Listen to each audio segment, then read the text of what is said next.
Does having more muscle make you more attractive? It's a good question. One of the main reasons that people get into lifting is to attract a partner. But are all those hours in the gym actually worth it? I wanted to find out, so I asked 50,000 people. Do you think more plates equals more dates?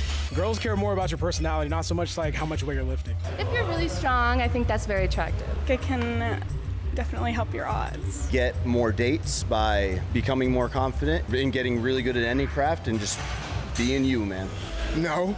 I feel like the more you live, the less dates you go on. I told them to select their body type on this chart and then choose the body that they found the most attractive. Probably 57. Are you serious? I was so surprised by what people said that I had to ask some more questions. Would you be more likely to go on a date with a guy if he can bench press at least 2 plates?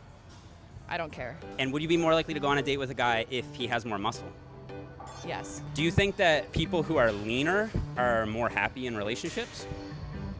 Well, I think it depends how lean. I think your sex drive is better when you're not lean. Okay. At the end of the survey, what I found out was that having more muscle could actually help you score more romantic partners, and having a bigger bench press might help with romantic success. But there are a few things that really hurt your attractiveness, and there's one thing in particular that tanks your chances of being in a long-term relationship.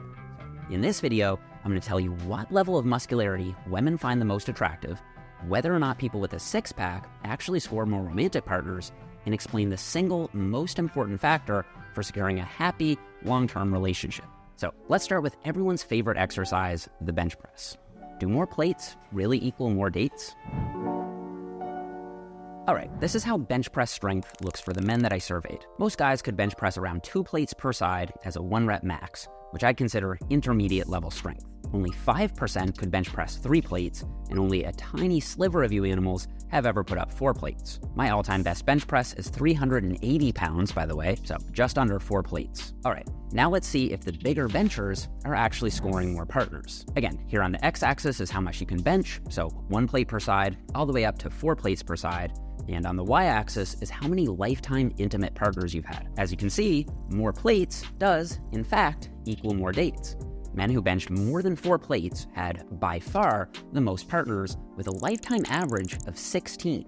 I found this shocking, honestly. I don't know why, I just really didn't expect there to be a trend like this. If anything, I figured the really big bench pressers would be so focused on the gym that they wouldn't have as much time or energy for getting around. I was wrong. But now that I see it this way, I think it can be explained by the fact that stronger men are perceived as more attractive by heterosexual women. Other research has shown this. And the reason it really shoots up for the 4-plate benchers is probably because they're more likely to be on steroids, and steroids increase libido by a lot. Of course, not without other side effects. I was also thinking that maybe the bigger benchers have just been training longer and are therefore older and more likely to have had at least a few relationships. Maybe, but my audience falls very strongly within the 18 to 34 age bracket, with most of my followers being 25 to 34. So while age probably plays some role in this relationship, I don't think it's enough to fully explain the trend. It really does seem like the bigger benchers are getting more intimate partners. But if your bench press is your weakest lift, don't worry, because when you look at every single survey respondent, you can see that clearly there are people with a low bench press who've had loads of partners, and clearly there are people with a big bench press without as many. Oh, and the same trend held for the squat and deadlift.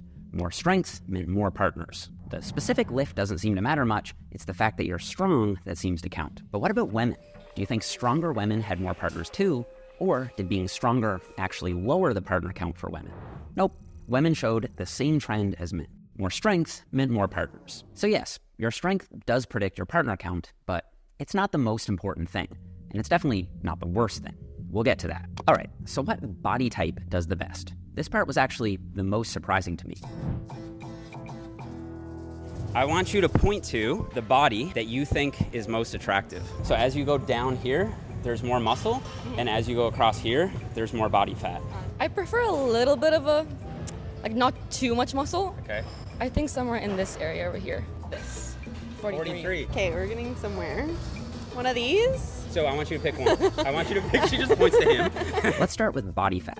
Does having a six-pack actually help, or do guys with more of a dad bod get more attention? For this question, I asked men to select their level of body fat from a lineup of physiques ranging from six-pack shredded to overweight.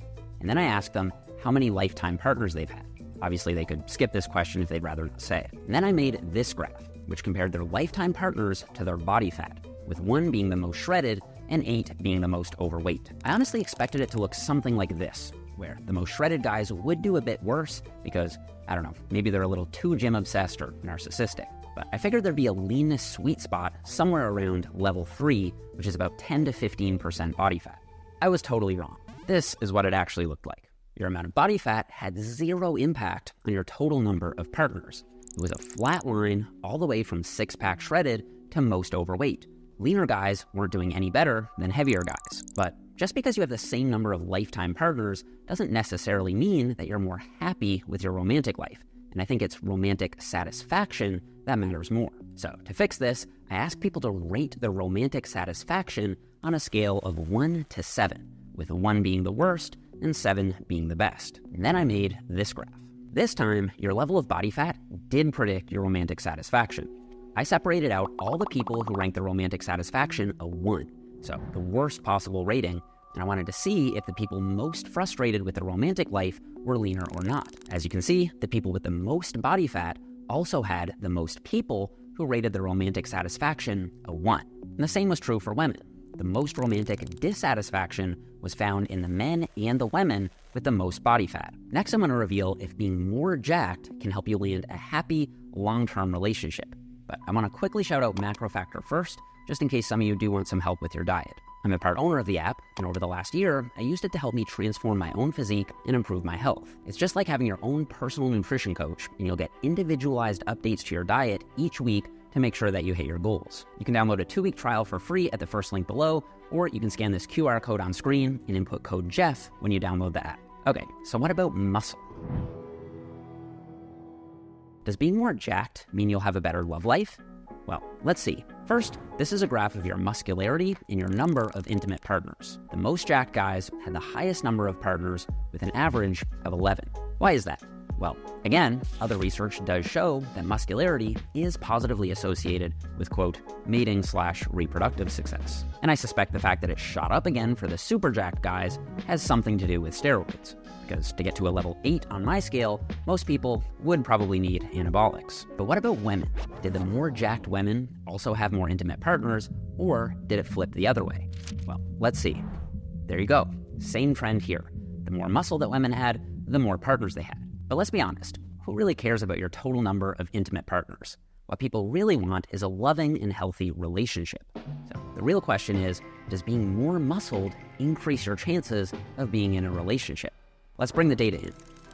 As you can see, the people with less muscle were also less likely to be in a relationship, and the people with more muscle were more likely to be in a relationship. And I think it's pretty incredible that simply gaining some muscle could increase your chances of being in a relationship by about 20%.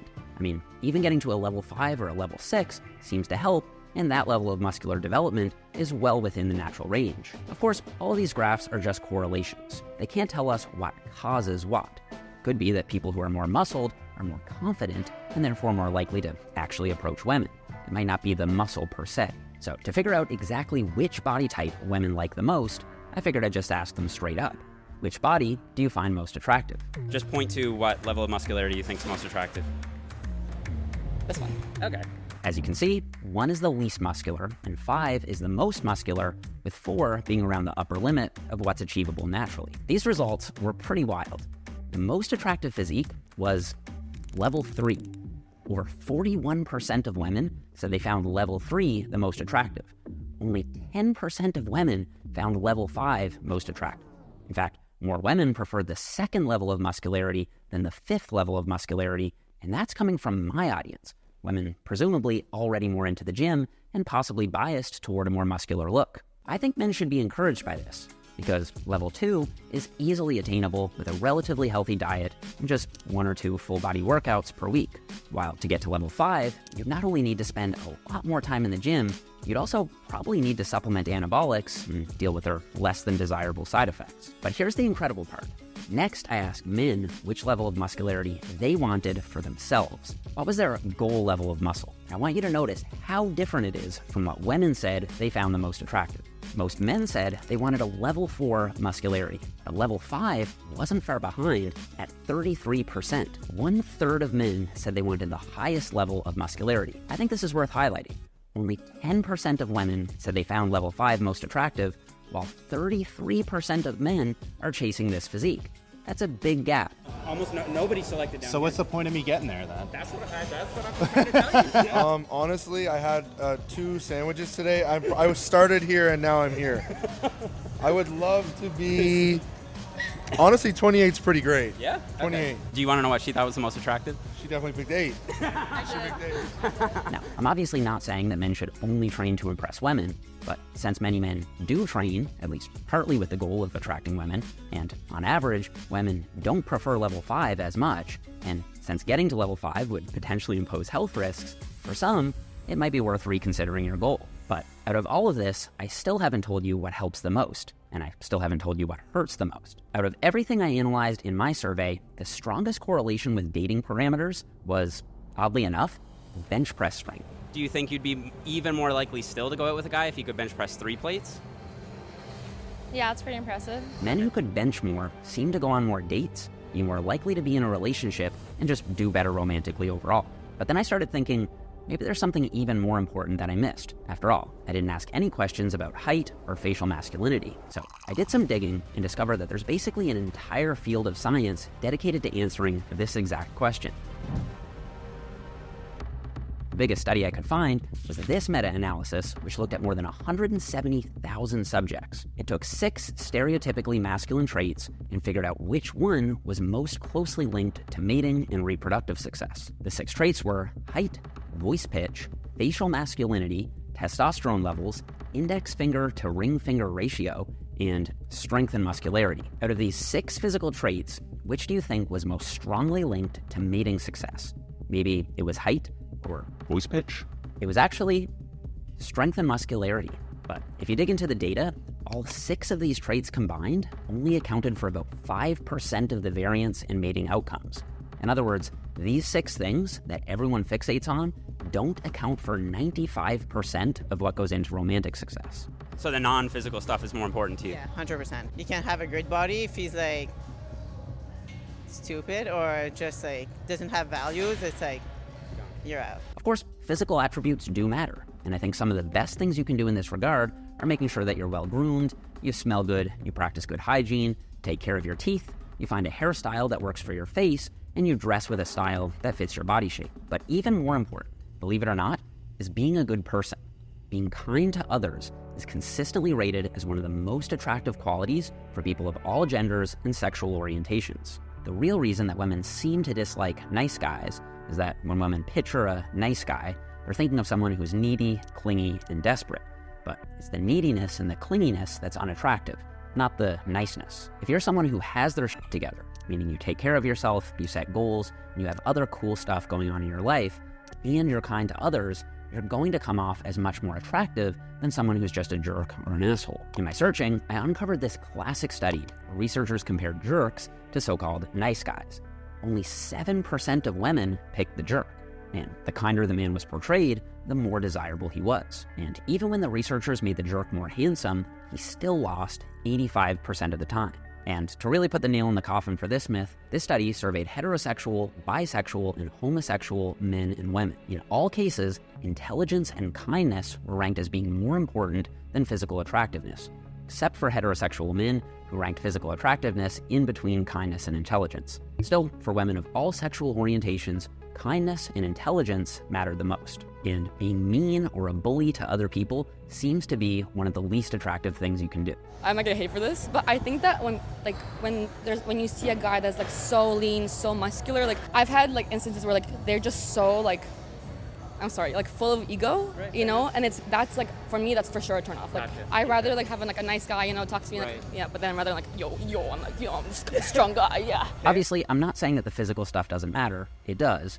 But the physical stuff that matters the most is probably more within your control than you realize. Like, just working out seems to help, and there's plenty of stuff outside of your looks that might matter even more. It's what's on the inside that will make me stick around. Physical is like what you're going to be initially attracted to, but that's not going to last forever. So definitely personality is what I'm going to look at the most. As far as I can tell, being a kind person and not taking yourself too seriously is probably your quickest way to becoming a more attractive person, especially if you're looking for long-term romantic success. Becoming the best version of yourself also entails taking care of your health and your fitness.